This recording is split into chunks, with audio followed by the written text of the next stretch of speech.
Friends, आजची आपली recipe आहे हिरव्या वाटणाची गवार। त्यासाठी आपल्याला लागणार आहे गवार, फोडणीसाठी तेल, जिरं, हळद आणि मीठ। आणि इथे मी भाजून घेतलेले शेंगदाणे आहेत। काही शेंगदाण्यांचे मी साल काढलेले आहे। आणि जे वाटण आपण ह्या गवारीसाठी वापरणार आहोत त्यासाठी आपण कोथिंबीर, लसूण, कढीपत्ता आणि हिरवी मिरची घेतली आहे। सगळ्यात आधी आपण वाटण करून घेऊया।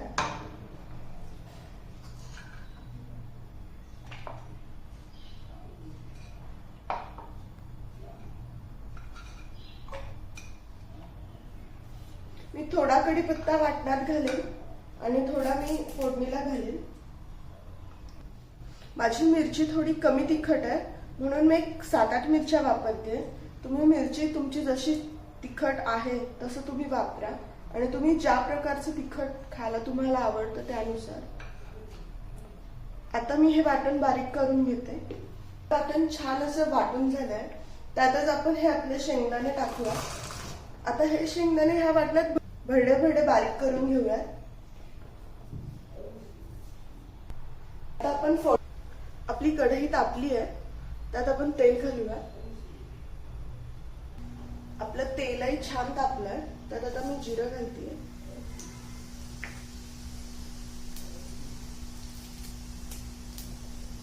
मी थोडा कढीपत्ता,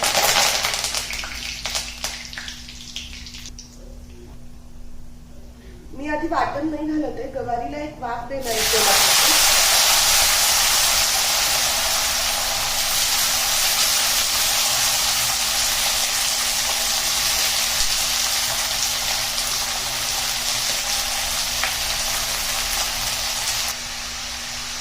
आपण जिरे आणि कढीपत्त्यामध्ये गवार घातली आहे।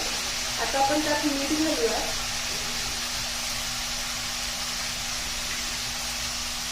आणि थोडं हळद।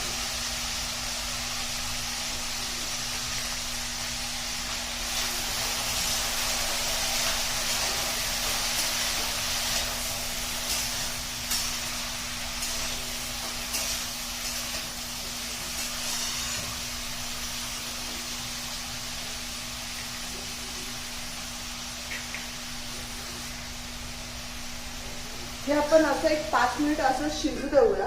5 मिनिट आपण हळद मिठात गवार शिजवून घेतलेली आहे। आता आपण जे तयार केलेलं वाटण आहे ते घालूया। आता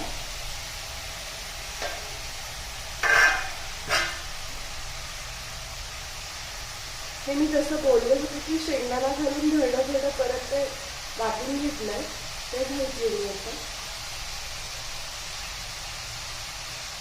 ह्यात तुम्ही तुमच्या मिरचीचं प्रमाण तुम्ही ज्या प्रकारे तिखट खाता त्यानुसार ठेवा। हे बारीक गॅसवर आता आपण असंच परत शिजत ठेवूया। 5 मिनिट आपण गवार वाटणामध्ये शिजवून घेतलेली आहे।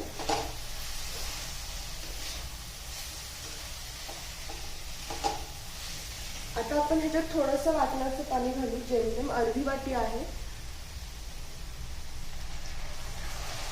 वाटणाचं पाणी म्हणजे जे भांड्याला आणि आपल्या वाटीला जे राहिलं होतं वाटण, त्याच्यामध्ये मी ते स्वच्छ करून घेतलं, त्यात पाणी घालून तेच ते पाणी। आता आपण हे असंच 10 मिनिट बारीक गॅसवर शिजू देऊया। आपली गवार 10 मिनिट अशी छान बारीक गॅसवर शिजलेली आहे।